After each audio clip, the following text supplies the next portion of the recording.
The Houston Texans scored a franchise record 17 points in the first quarter en route to a 40-20 win over the Arizona Cardinals Sunday. To discuss, we're joined now by Houston Press writer and Believe in Astros podcast co-host Jeff Balke. Hi, Jeff. Good morning, Craig. Jeff, C.J. Stroud completed 22 of 29 passes for 260 yards and 3 touchdowns, no picks. Again, a very thorough, professional, largely mistake-free performance from the quarterback. Each week, he is reminding me again more and more of the player we saw his rookie season. How much of that is due to anything he's been doing differently since he returned from his concussion, and how much of it has to do with stability and protection from the offensive line, often with an additional blocker on the line? I think that's all. Both of those things have made a difference. I think one thing that is probably not talked about enough is the fact that now he's been in this offense for almost a full season. It's a brand new offense under new offensive coordinator Nick Caley. It took them time to figure out how to play within that offense, how the routes are going to be run, how to make those calls at the line. And he's, yes, the offensive line has been an issue at times. The running back situation hasn't been great at times. So there have been a number of things that have started to improve. Of course, he missed 3 games in concussion protocol, and he's now back 3 games from that. I think there's been a combination of things that has really led to his success. And part of it, I think, is just sort of getting his feet under him within this system and being the quarterback that we all know he is capable of being. The running game came to life yesterday. Woody Marks was slowed by an ankle injury during the game, opening up an opportunity for Jawar Jordan to carry the football 15 times for 101 yards. Any chance the Texans have almost accidentally stumbled onto an additional offensive weapon here?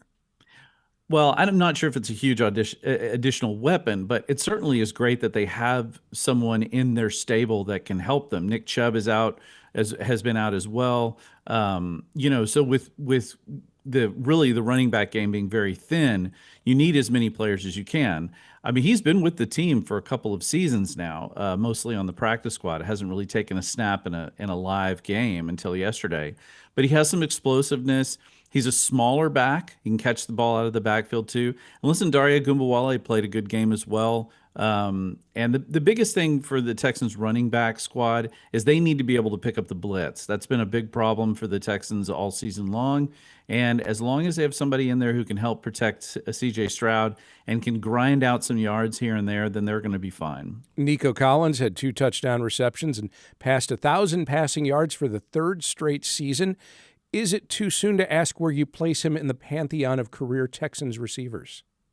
I don't think so, because when you consider there's only 2 other people that have done that, and that's DeAndre Hopkins and Andre Johnson. Andre Johnson now in the Hall of Fame. I don't think it's too early to say that. Look, Nico Collins is a guy that's been a little under the radar, quite frankly, and for someone who's as good as he is, it's hard to imagine why that has been the case. But this is a guy who is a tough, resilient, big receiver. He's great after the catch. It sounds very similar to guys the Texans have had in the past. And I don't think there's any reason we shouldn't be comparing him to those other guys. He hasn't just been good. He's been exceptional, and he's done it now for 3 seasons. Texans are now 9-5 on the year. The Jags won Sunday as well, so the Texans remain a game behind Jacksonville for first place in the AFC South. 3 games left to play. The Texans still have hold of an AFC wildcard spot. I guess it won't take much more to lock up a playoff spot, but the division's still in play, isn't it?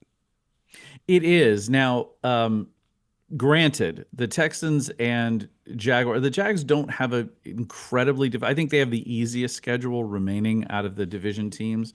The Texans have one more what you would consider really tough game when they play San Diego, but otherwise, the Chargers, LA Chargers.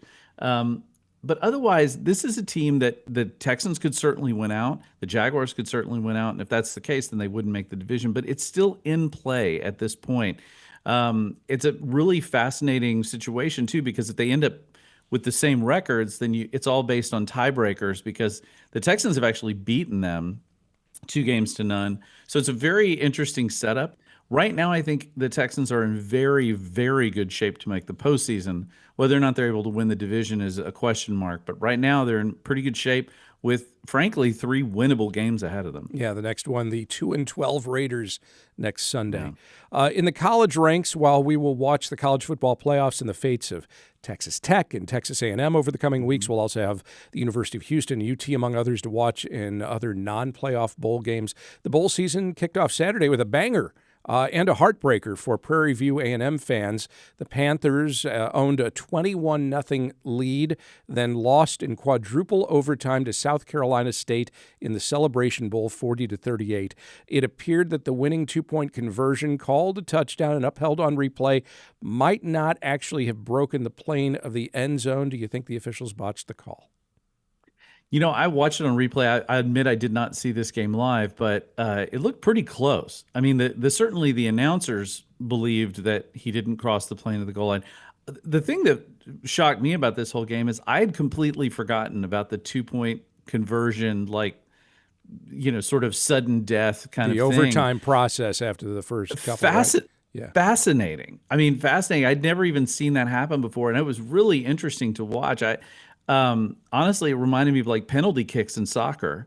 It was unfortunate for Prairie View because it was a very, very close play, but really a tremendous bowl game. A good way to start the season for sure. Yeah, a few years ago, I think it was at Illinois and Penn State that went to 9 overtime. So yeah, it's fun every once in a while in these games at the end of the year. They just go on and on. This, in essence, was the national championship game for HBCUs, and certainly a tough loss to swallow for Prairie View. But they do still finish the season 10-4. Certainly nothing to hang your head about, right? No, not at all. I mean, listen, whenever you're close to winning the whole thing, whether you win it or you're the runner-up, that's a really great accomplishment in any sport, and particularly in college, where you have so many teams and so many different recruiting processes and so much, different locations and money and all those different things. Any kind of success that you can have to that degree is definitely a feather in your cap, 100%. Before we wrap up, we need to talk baseball a little bit. The Astros sold their single-A, double-A, and triple-A affiliates last week to Diamond Baseball Holdings. How come? Well, it's really a money thing. I mean, more than 50% of minor league teams are now owned by venture capital firms. They can run the day-to-day operations and sort of handle the, staffing and all that kind of stuff while the teams retain control of the players. I think this is happening more and more as baseball tries to get control over the minor league performance on the field, but wants to sort of disinvest itself from the financial constraints that come with having to pay for all of these franchises and stadiums and all of the other things that go with it. So I think it's probably something we're going to see more and more of going forward, and the Astros are just one of another team that's done it.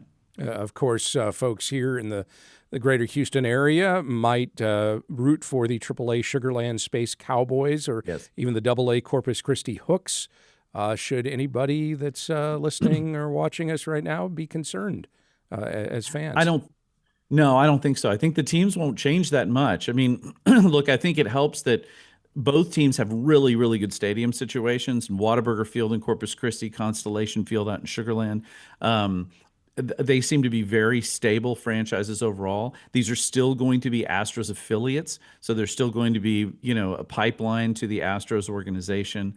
So I don't think anybody should be really all that concerned about exactly what's going to go on with the franchise. I think it's more about what's going to happen in the business office and probably at the stadium. Those will be more concerns than with what's going on in the field. And of course, when you're a team that's feeding a major league ball club, the most important thing is how are the players doing and what is the quality of play on the field. That I don't think will change.